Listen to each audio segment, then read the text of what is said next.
Don't judge me. It's what I had laying around.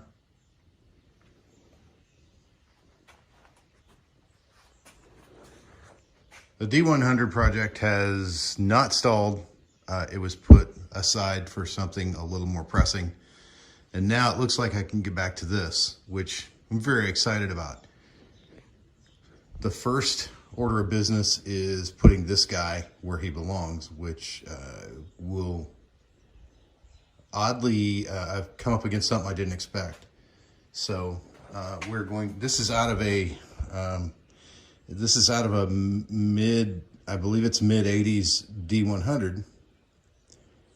And it's Garden Variety 318 with truck mounts on it, with truck motor mounts on it, which you can see here, which I believe are fairly common, and I'm going to do some research to figure that out for sure. But I hope it's true, because that's what I'm going to use as a basis for most of what I'm going to show you. So we're going to scroll over here and look at this. Well, this is a motor mount horn, I don't know what you'd call that, for a early style Sweptline. I ran into this. I'm kind of a noob at the Sweptline game, but I didn't realize. I thought they were all pretty much the same. Well, they're not. The early style is like this, and they use a different type of setup, which I will scroll over here and show you. This is the motor mount for the early style, which has been discontinued. Or is difficult to find, or is no longer available, or currently nobody knows where to get. So I'm going to make some measurements and pretty much make my own. So the big one everybody's going to wonder is, what was the original?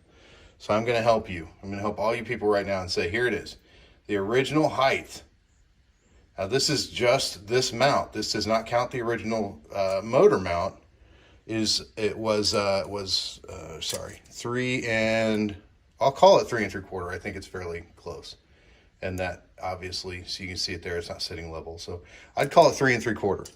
All the other measurements you can get off the frame, but that's the one that you're going to have a problem locating.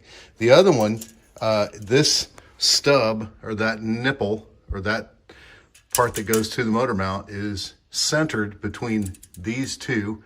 So those of you making your own, there you go. No measurement there. You just split the difference between those two holes in the frame stub, and that's where that goes. And then as for how far offset that goes, shoot, sorry, poor camera work. Well, you can see it right there. There is, I don't know what you'd call that, but if you split the difference, that stud's about a 1/2 inch stud. So if you take a 1/2 inch in the middle of that and split the difference, that's about your center mark. So this is oriented facing, this is up. That is the upside of that. So this guy would be, if we're looking at it from the front, this is a passenger side mount. This mount is positioned for the passenger side, but the mounts are identical. So there you go.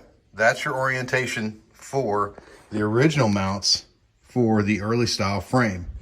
And it should give you a baseline if you're going to go in and make something new, like say, grab one of the newer mounts and do something different. Really now all you have to do is some math and say X minus Y, which I don't know, the new ones are about 2 inches thick, 1.5 inches thick, and whip up a plate or maybe a little box here. I mean, there's a difference of about, I can see, I would call it roughly 2.5. I don't think it's perfect, but I think it's under 2.5. So, you know, you might be able to whip up some creative tubing. I don't know, but you can do something with this. You're not done. And there aren't a lot of options out there for it. I know there's somebody out there screaming at me now saying, well, just do this, dummy. Please leave that in the comments, because I'm about to go through a lot of work because you weren't there in the beginning. So there you go. That's the beginning. What we're looking at here is, it's about 4 1/4 at its longest. Sorry about the focus. And if I'm hooking it right over that ear closest to the block, you're probably close, a little proud of 4 1/8. I don't know that any of these dimensions matter, but they might help identify it later. And your groove here, if anybody wants the comparison, that's how the groove is oriented. And this is as removed from the stocker. And same goes with the orientation of how it's mounted to the block. So this should help. Passenger side, let's see if it looks similar. Sorry, I'm doing this one-handed poorly. So we've got similar dimensions on the passenger side. I can't get under that, but it looks kind of close to what, it looks pretty close to what it was. But for camera work is just a cornerstone of our channel, I guess. So there you go. That's how it sits in the factory truck mounts in that particular orientation. I failed to mention, for the fabricators out there who are really irritated at me for this, but I caught it, so don't be too mad at me. If you have this dimension, which that might be a little better for you. Everything is relative, so we are laying flat on a table, but these dimensions are relative to each other and not the edge of the mount.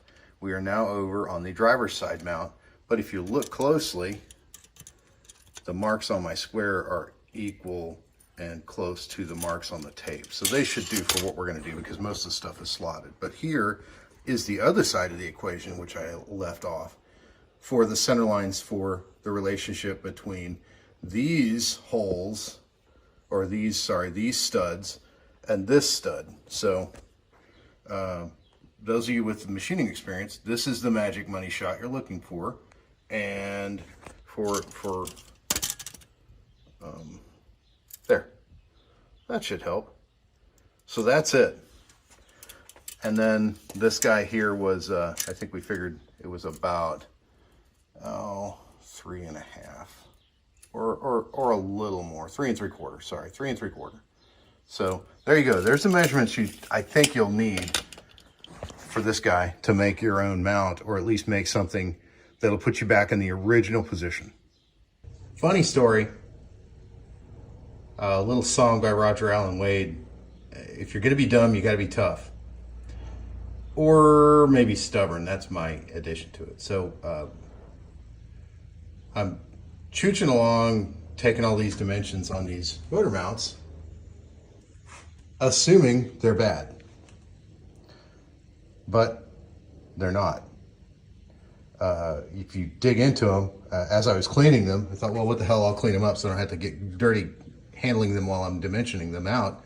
And the rubber's good in them. So I'm going to go with this. I'm going to leave these here. I'll post the video up just for informative purposes on dimensions, so that others that weren't quite as fortunate, or maybe don't have the mounts they need, can, have some benefit to my stupidity. Okay, so if we're, another comparison there, if you're looking across the frame rails dimensionally, they really don't sit down that far either. So yeah, so there you go. This plus the dimensions I've given you. If you're screwed and need this mount and refuse to pay $800 for the mount set that I'm not going to say any more about, here you go. This is for you. You're welcome. Thanks for watching.